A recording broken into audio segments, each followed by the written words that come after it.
on Patrick Beverley. He needs to not start. I don't know why Darvin Ham still has him starting. I understand that, he wants to keep some cohesiveness in the starting lineup. Like, one of the big issues last year was Frank Vogel had like a different starting lineup every single game, but you can keep your starting lineup intact and just move or change one or two players, right? I don't like the difference between Vogel and like moving Patrick Beverley out of the starting lineup is like, Frank Vogel had like four different guys around like LeBron or AD every single night, right? Like that was the big difference. Where this, you just basically be swapping Patrick Beverley with another player on the bench. And look, the numbers, everything, the eye test even, all tell you like Patrick Beverley's not the guy right now. I don't know if he's in his head. I don't know if it's just a decline.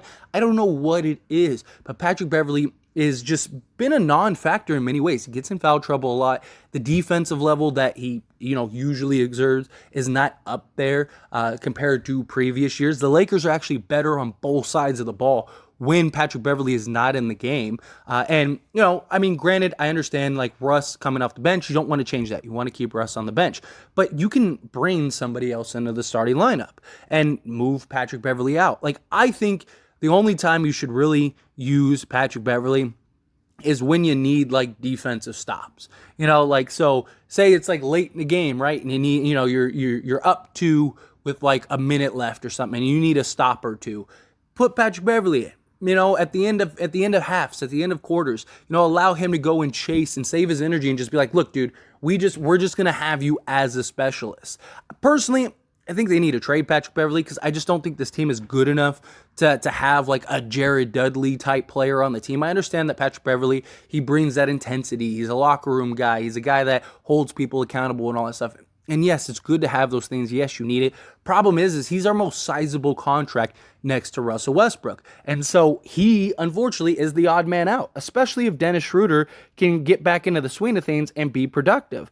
You don't really need Patrick Beverley if Schroeder is giving you what you were hoping to get Patrick Beverley on both sides of the ball, scoring and defense. Personally, I think that they should take Patrick Beverley out of the starting lineup. Maybe give him some bench units, right? Give him some bench roll, and maybe he can kind of get back in the swing of things. I mean, look at like Kendrick Nunn. Kendrick Nunn's starting to get back into the flow of things and starting to pick up his offense. Now, it's only been a small sample size of 2 games, but if that production continues, then maybe he had a turnaround. Maybe you can kind of do similar thing with Pat Bev, let him go get some extra work in for his shot, things like that, come back, and maybe he can get back into the swing of things, and maybe then you can interject him back into the starting lineup. But right now, I just feel like he's like the one liability in our starting lineup on both sides of the ball.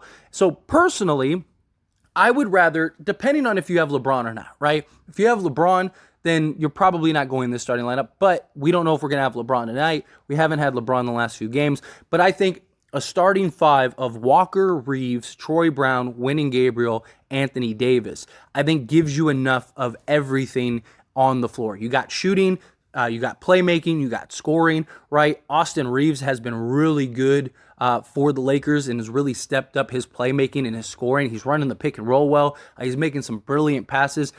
Upgrade him and give him some more of those point guard duties. Not just that, but you also have more size in your starting lineup. Troy Brown has been a model of consistency. Last game, he only took like 4 shots and he had like 2 points or whatever. But outside of like last game, if you go look at every game he's played, he's given you like 8 to 10 points every single game. Like, you want to talk about consistency, like he is a model of consistency, but he's also been very good on the defensive end. So now you have flexibility, you have defense, you have switchability between Wenyen Gabriel, Anthony Davis, Austin Reeves, Walker, and Troy Brown. All 5 of those guys can switch on any players you need and actually, hold their own, and most matchups, right?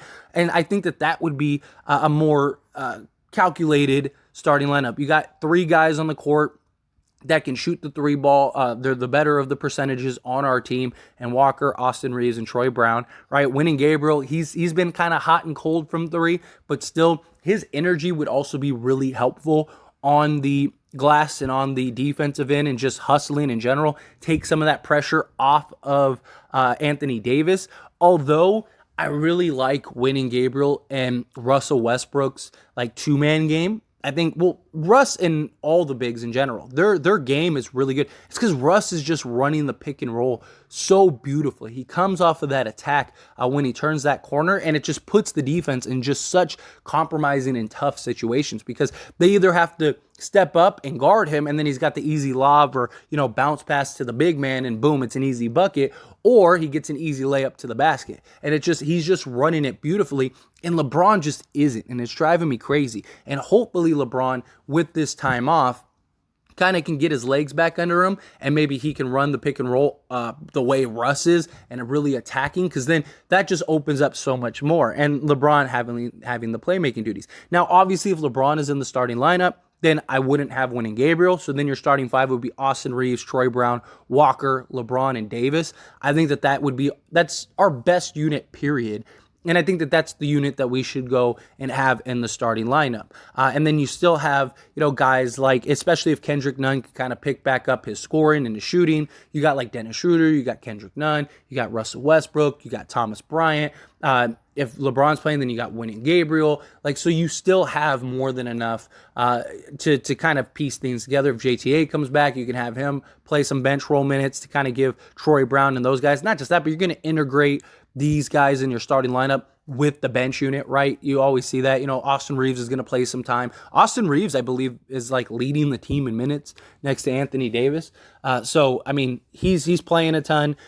So you're going to have like mix and match lineups. But I think to start the game, you got to have these guys. Then, you take out like an Austin Reeves or a Troy Brown or something like that, put Russ in, let him go, and then you start bringing in like the bench pieces as the game progresses in the first quarter.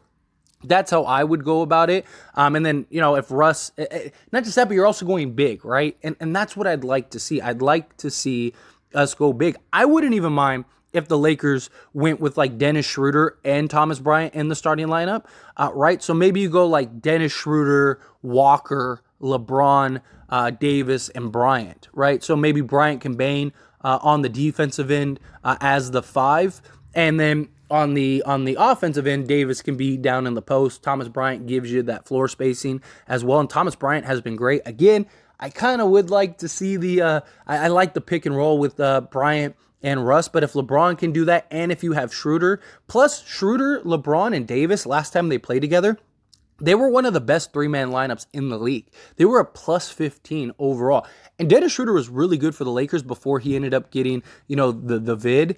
And then he kind of like his production taped off. So a lot of questions were like, did that really affect him? So if he could kind of get back to early season Russ, LeBron, and Davis, then that's a really good three-man unit that I think that they should explore. And I'd rather have Schroeder in the starting lineup than Patrick Beverley. He's going to give you the same defense. He's a guy that, can pick up at 90 feet.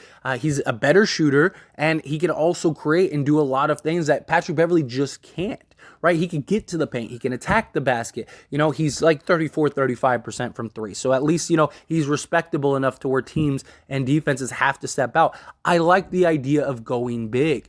I really liked seeing the different lineups, and I really think we have a great three big lineup, right? Thomas Bryant, Winning Gabriel, and Anthony Davis. I think all three present and offer different things, and each one is a real need. And I liked seeing the lineups of Davis and Bryant, and Davis and Gabriel, and Bryant and Gabriel. I really like that we have this size, and Thomas Bryant really opens the door, and he's been really good since he's came back. If he can continue that production, then I think you have a real stud. You have a guy that can legit give you, 10 to 12 with like 8 rebounds a night. That's what you need. And it also takes, again, pressure off of Anthony Davis to have to go and get, 20 rebounds a game, right? You want to keep Davis's longevity, right? You don't want him getting burned out by the time we get to the playoffs. And I just think that if you put guys around him in the starting lineup, yes, maybe we lack our bench unit a little bit. I'm willing to sacrifice that in order to preserve longevity and have a better starting lineup. And that's that, like I said, you're going to swap guys in and out, right, throughout the course of the game. So it's not a big deal. You're going to have Reeves in with the bench unit. You're going to have, LeBron in with some of the bench guys. You're going to run different lineups and different sets, right? But I think the starters, I like that Darvin Ham has been consistent. Same starters every single night. But when you have somebody that is a weak link and a flaw, I think you need to take that out and replace that. Now, maybe Darvin Ham is looking at it as well, if we put Bev to the bench, like Bev has kind of been unplayable outside of like, spots on defense. And maybe Darvin Ham's looking at it as like our starting lineup is strong enough to kind of mask and make up for the liability of Pat Bev. And if I move him to the bench, it makes it hard to play Pat Bev. So might as well use him where I can. And then that also bolsters the bench unit. I could see him looking at it like that, but I think that you gotta go with the best lineup. If you can't play Patrick Beverley because he's not playing good enough, then don't play Patrick Beverley because he's not playing good enough, right? Russ was willing to take a back seat, come off the bench. Patrick Beverley is nowhere near Russ ever and never will be, right? So if Russ is willing to make the sacrifice, Pat Bev only plays 5 minutes a game, then he only plays 5 minutes a game. If he doesn't play a night, then he doesn't play a night. It's about sacrifice. It's about the greater goal. Not living up. Go take some extra reps. Go do what you got to do. I mean, Kendrick Nunn did it, right? Kendrick Nunn went to the G League, got to practice it, and since he's put in the extra work, he's came back, and the first 2 games after putting the work in, he's been great. So I just think that, if you look at a 4-man lineup of Schroeder, Thomas Bryant, Anthony Davis, LeBron James, and then Walker, of course, I think that gives you a nice balance. I don't think you have the shooting that you would with like an Austin Reeves, Troy Brown, LeBron, Davis, and Walker. But your defense, your switchability, your size, your rebounding, all of those things would really help. Schroeder can run the pick and roll with Davis, run the pick and roll with Bryant. LeBron can do the same thing. I think it gives you points of attacks to kind of be dominant in the paint and in the interior. Thomas Bryant, again, he could stretch the floor. He shoots a solid percentage from 3 as a big man. Davis, he's kind of been non-existent, but he's had a couple moments. Maybe he can kind of open up his shooting a little bit more. Or, like I said, you don't run Thomas Bryant, and maybe you keep Dennis Schroeder in the starting lineup. Maybe you go Schroeder, Walker, Brown, LeBron, and Davis. I wouldn't mind that. Or Reeves, and have Brown maybe run off with the bench unit and with Russell Westbrook. That I wouldn't mind. So then maybe your bench 5 is Russ, Gabriel, Bryant, Troy Brown, and maybe like a Kendrick Nunn or a Pat Bev in that case, to kind of give you that defense and kind of let Russ be your offensive threat with the bigs, kind of run like that fast-paced big offense.